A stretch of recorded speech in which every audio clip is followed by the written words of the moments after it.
Counting జరగబోతుంది. June 9వ తేదీ నాడు జగన్మోహన్ రెడ్డి గారు ఈ రాష్ట్రానికి రెండోసారి ముఖ్యమంత్రిగా విశాఖపట్నంలో ప్రమాణ స్వీకారం చేయబోతున్నారు.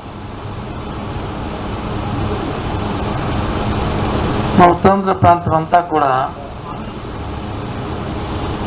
ఎంతో శాంతియుతంగా, సామరస్యంతో, సోదరభావంతో ఉన్న ప్రాంతం.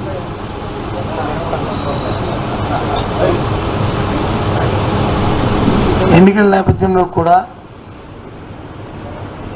ఎక్కడో చిన్న చిన్న సంఘటనలు తప్ప పెద్ద సంఘటనలు ఎక్కడా జరగలే, ఏ విధంగా ఇబ్బంది జరగలే. అటు రాజకీయ పక్షాలు కానీ, ప్రజలు కానీ,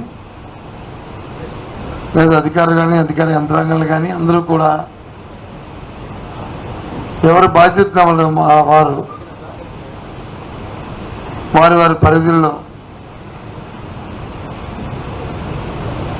ఏదైతే మనకున్న సాంప్రదాయం ఉన్నాయో వాటి ప్రకారం ఎన్నికలు జరుపుకున్నాం.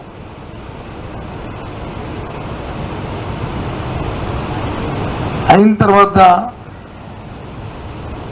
ఒకటి రెండు చిన్న చిన్న సంఘటనలు జరుగుతున్న నేపథ్యంలో వాటిని రాజకీయ లబ్ధి కోసం, రాజకీయ కోణంలో దయచేసి శాంతియుతంగా ఉన్న మా ఉత్తరాంధ్ర ప్రాంతంలో ఇటువంటి సంస్కృతి లేని నేపథ్యంలో రాజకీయాల కోసం లేనిపోయిన రాజకీయ ఆరోపణలు చేస్తూ వాటిని ప్రేరేపించొద్దని అన్ని పార్టీలని కోరుతున్నాను. ముఖ్యంగా పోలీసు వ్యవస్థను కూడా కోరుతున్నాను. నిష్పక్షపాతంగా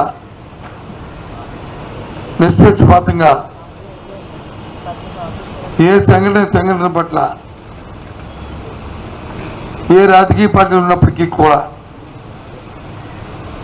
తప్పును తప్పుగా చూస్తూ చర్య తీసుకోమని కూడా నేను రిక్వెస్ట్ చేస్తున్నాను, డిమాండ్ చేస్తున్నాను. అదే నేపథ్యంలో రాజకీయ నాయకులు కూడా అనవసరంగా ఆరోపణలు చేసుకొని నిందారోపణలు చేయడం అనేది తగదు.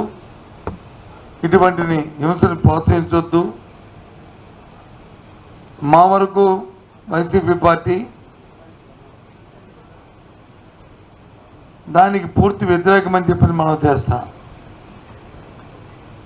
ఇలాంటి సంఘటనలు ఏ పరిస్థితుల్లో ఎట్టి పరిస్థితులు కూడా ఉపేక్షించమని మనం చేస్తాం.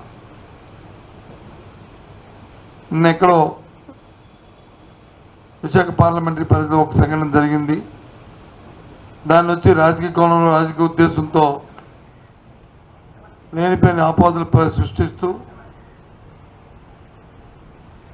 మాట్లాడడం సమంజసం కాదని మనం చేస్తున్నాను. పూర్వపరాలు తెలుసుకొని చేయాలని, అలాగే సైమల్టేనియస్గా నేను కూడా పోలీసు అధికారులతో మాట్లాడడం జరిగింది.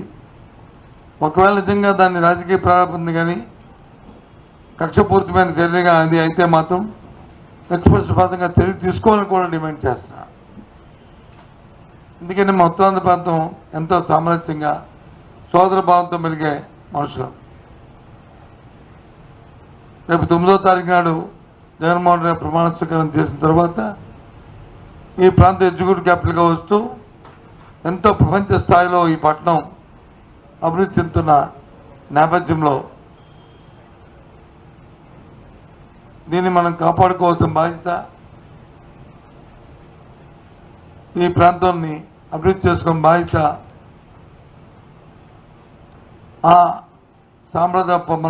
మన సాంప్రదాయాల్ని మనం కొనసాగించిన బాధ్యత ఈ ప్రాంత పౌరులుగా, ఒక రాజకీయ పార్టీ నేతలుగా కాకుండా ప్రాంత పౌరులుగా మన బాధ్యత అని చెప్పి అన్ని రాజకీయ పార్టీలు కూడా నేను కోరుతున్నాను. దయచేసి అందుకోసమే మీ ద్వారా చెప్దామని ఇవాళ ఈ పత్రికా సమావేశాన్ని ఏర్పాటు చేశానని మనం చేస్తున్నాం.